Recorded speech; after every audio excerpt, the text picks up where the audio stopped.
ಈ ಸರ್ಕಾರ ಅಸ್ತಿತ್ವಕ್ಕೆ ಬಂದಾಗ್ಲಿಂದ ತನ್ನ ಆಡಳಿತದ ಕಾರ್ಯವೈಖರಿ ಬಗ್ಗೆ ಹೆಚ್ಚು ಸದ್ದು ಮಾಡಿದ್ದಕ್ಕಿಂತ ಹೆಚ್ಚು ಪೊಲಿಟಿಕಲಿ ಕೆಲವೊಂದಷ್ಟು ಅಂತರ್ಯುದ್ಧದ ಕಾರಣಕ್ಕೆ ಸುದ್ದಿಯಲ್ಲಿರೋದು ಸದ್ದು ಮಾಡ್ತಾ ಇರೋದು ಹೆಚ್ಚಾಗ್ತಿದೆ. ಈಗಲೂ ಅಷ್ಟೇ ಒಂದೇ ಒಂದು ಸ್ಟೇಟ್ಮೆಂಟನ್ನು ಒಬ್ಬರು ಕೊಟ್ಟರೆ ಅದಕ್ಕೆ ಕೌಂಟರ್ ಕೊಡೋದಕ್ಕೆ ಅಂತ ಇನ್ನೊಂದು ಟೀಮ್ ರೆಡಿ ಇರುತ್ತೆ. ಅದರದ್ದು ವ್ಯಾಖ್ಯಾನಗಳು ಹೀಗೀಗೆ ಅಂತ ಹೇಳೋದಕ್ಕೆ ಇನ್ನೊಂದು ಟೀಮ್ ರೆಡಿ ಇರುತ್ತೆ. ಉತ್ತರಾಧಿಕಾರಿ ಕದನ ಈಗ ಯಾವ ಹಂತದಲ್ಲಿದೆ ಮತ್ತು ಸಂಪುಟ ಪುನರ್ರಚನೆ ಹಾಗೂ ಸಿಎಂ ಬದಲಾವಣೆ ಎರಡರಲ್ಲಿ ಯಾವುದರ ಸಾಧ್ಯತೆ ಜಾಸ್ತಿ ಇದೆ? ನಾಯಕರ ಲೆಕ್ಕಾಚಾರಗಳು ಏನು? ನವೆಂಬರ್ ತಿಂಗಳು ಕಾಂಗ್ರೆಸ್ಗೆ ಒಂದು ಕ್ರೂಷಿಯಲ್ ಪಾಯಿಂಟ್. ಹಾಗಾದರೆ ಸಂಪುಟ ಪುನರ್ರಚನೆ ಆಗೋದು ಕನ್ಫರ್ಮಾ? ಇದೇನಾ ಕ್ರಾಂತಿ? ಹಾಗಾದರೆ ಸಂಪುಟ ಪುನರ್ರಚನೆ ಬಗ್ಗೆ ಸಿಎಂ ಈ ಕ್ಷಣಕ್ಕೆ ಹೇಳಿಕೆ ಕೊಟ್ಟಿರೋದು 2.5 ವರ್ಷದ ನಂತರ ಸಂಪುಟ ಪುನರ್ರಚನೆ ಮಾಡ್ತೀವಿ ನಾವು. ಹೈಕಮಾಂಡ್ 4 ತಿಂಗಳ ಹಿಂದೆನೇ ಹೇಳಿತ್ತು. 4 ತಿಂಗಳ ಹಿಂದೆನೇ ಸಂಪುಟ ಪುನರ್ರಚನೆ ಮಾಡಿ ಅಂತ ನನಗೆ ಹೇಳಿದ್ರು. ಬಟ್ ನಾನೇ ಮನಸ್ಸು ಮಾಡಿರಲಿಲ್ಲ. ನಾನು 2.5 ವರ್ಷ ಆಗಲಿ ಮಾಡೋಣ ಅಂತ ಹೇಳಿದ್ದೆ ಅನ್ನೋದ್ರ ಮೂಲಕ ಅಧಿಕಾರ ಹಂಚಿಕೆ ಅಲ್ಲ, ಬದಲಾಗಿ ಸಂಪುಟ ಪುನರ್ರಚನೆ ಅನ್ನೋದೇ ಒಂದು ಕ್ರಾಂತಿ ಅಂತ ಸೂಚ್ಯವಾಗಿ ಹೇಳೋ ಪ್ರಯತ್ನವನ್ನು ಸಿಎಂ ಸಿದ್ದರಾಮಯ್ಯ ಅವರು ಮಾಡಿದ್ರು ಅನ್ನೋದು ಸ್ಪಷ್ಟವಾಗಿ ಕಾಣಿಸ್ತಾ ಇದೆ. ಇಲ್ಲಾಂದರೆ ಈಗೇನಕ್ಕೆ ಅಷ್ಟು ಓಪನ್ ಆಗಿ ಇದು ಡಿಸ್ಕಷನ್ ಆಯಿತು, 4 ತಿಂಗಳ ಹಿಂದೆ ಮಾಡಿದ್ರು ಅಂತ ಹೇಳಿದ್ದೇನಕ್ಕೆ? ಆಮೇಲೆ 4 ತಿಂಗಳ ಹಿಂದಿನ ರಾಜಕೀಯ ಪರಿಸ್ಥಿತಿಗೂ ಈಗಿನ ರಾಜಕೀಯ ಪರಿಸ್ಥಿತಿಗೂ ಕೂಡ ಚೇಂಜಸ್ ಇರುತ್ತೆ. 4 ತಿಂಗಳ ಹಿಂದೆ ಬೇರೆದೇ ವಾತಾವರಣ ಇದ್ದಿರ್ಬೋದು, ಈಗಲೂ ಅದೇ ವಾತಾವರಣ ಇದೆಯಾ? ಈಗಲೂ ಅದೇ ಲೆಕ್ಕಾಚಾರ ಹೈಕಮಾಂಡ್ಗೆ ಇದೆಯಾ ಅಂತ. ಯಾಕಂದರೆ 4 ತಿಂಗಳಲ್ಲಿ 16 ಸಲ ಡಿ ಕೆ ಶಿವಕುಮಾರ್ ಕೂಡ ದೆಹಲಿಗೆ ಹೋಗಿದ್ದಾರೆ, ನೆನಪಿರಲಿ.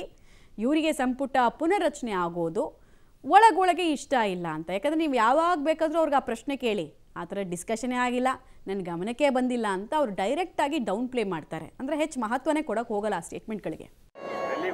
ಸಂಪುಟ ಪುನರ್ರಚನೆ ವಿಚಾರ ಯಾರು ಹೇಳಿದ್ದು?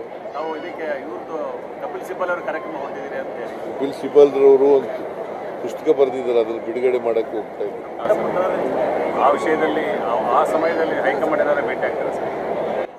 ಹೋದಾಗೆಲ್ಲ ಭೇಟಿ ಮಾಡ್ತೀನಿ, ಯಾವಾಗ ಹೋದಾಗಲೂ ಭೇಟಿ ಮಾಡ್ತೀನಿ, ಡೆಲ್ಲಿಗೆ ಹೋದಾಗೆಲ್ಲ ಭೇಟಿ ಮಾಡ್ತೀನಿ. ಹೈಕಮಾಂಡ್ನವ್ರನ್ನ ಯಾಕೆ ಆಗಲೇಬೇಕು, ಬಿಕಾಸ್ ನಮ್ಮ ಹೈಕಮಾಂಡ್ ಅವರು. ಸೊ ರಾಜ್ಯದಲ್ಲಿ ಏನು ನಡೀತಾ ಇದೆ, ಆಡಳಿತ ಹೇಗೆ ನಡೀತಾ ಇದೆ ಅನ್ನೋದೆಲ್ಲ ಅವ್ರಿಗೆ ತಿಳಿಸ್ತಕ್ಕಂಥ ಪ್ರಯತ್ನ ಮಾಡ್ತೀನಿ. ಪುನರ್ರಚನೆ ಆಗತ್ತಾ ಅಂತ ಸಾಕಷ್ಟು ಜನ ಆಕಾಂಕ್ಷಿಗಳಿದ್ದಾರೆ, ಬೇಡಿಕೆ ಕೂಡ ಇರುವಂಥದ್ದು. ಯಾವುದು? ಸಂಪುಟ ಪುನರ್ರಚನೆ. ನೋಡಪ್ಪ, ಹೈಕಮಾಂಡ್ನವರು ನಾವು 2.5 ವರ್ಷ ಆದಮೇಲೆ ಮಾಡ್ತೀವಿ ಅಂತ ಹೇಳಿದ್ದು. ಅವ್ರು ಹೈಕಮಾಂಡ್ನವ್ರು ಏನು ಹೇಳ್ತಾರೆ ಮಾಡಬೇಕು ಅಂತಂದರೆ ಮಾಡ್ತೀವಿ.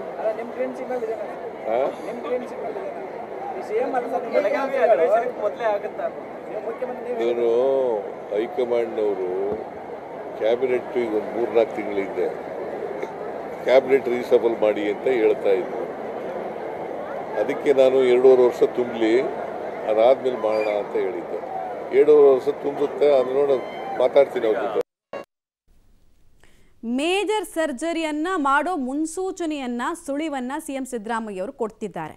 ಆ ಮೂಲಕ ಅವರು ಸಂದರ್ಭ ಸಿಕ್ಕಾಗಲೆಲ್ಲ ವೆಯ್ಟ್ ಮಾಡ್ತಾರೆ ಆಪರ್ಚುನಿಟಿಗೆ. ಆಗೇನು ಹೇಳ್ತಾರೆ ಅಂತ ಅಂದರೆ ನಾನೇ 5 ವರ್ಷ ಕಂಟಿನ್ಯೂ ಆಗೋದು ಅಂತ ಅವರೇ ಡೈರೆಕ್ಟಾಗಿ ಹೇಳ್ತಾರೆ, ಅಥವಾ ಹೀಗೆಲ್ಲ ಹೇಳಿಕೆಗಳನ್ನು ಕೊಡ್ತಾರೆ.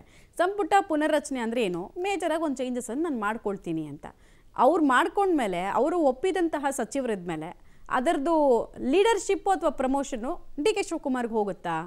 ರಾಜಕೀಯ ಬಲ್ಲವರು ಅಥವಾ ರಾಜಕೀಯವನ್ನು ತಿಳ್ಕೊಳ್ತಾ ಇರೋರು ಸಿಂಪಲ್ ಆಗಿ ಹೇಳ್ತಾರೆ, ಹಾಗಾದರೆ ಅಧಿಕಾರ ಹಂಚಿಕೆ ಇರಲ್ಲ. ಸಿಎಂ ಸಿದ್ದರಾಮಯ್ಯ ಸದ್ಯ ಕಂಟಿನ್ಯೂ ಆಗ್ತಾರೆ ಅಂತ. ಎಷ್ಟು ಸಮಯ ತನಕ ಕಂಟಿನ್ಯೂ ಆಗ್ತಾರೆ ಅನ್ನೋದು ಕುತೂಹಲ ಅಷ್ಟೇ.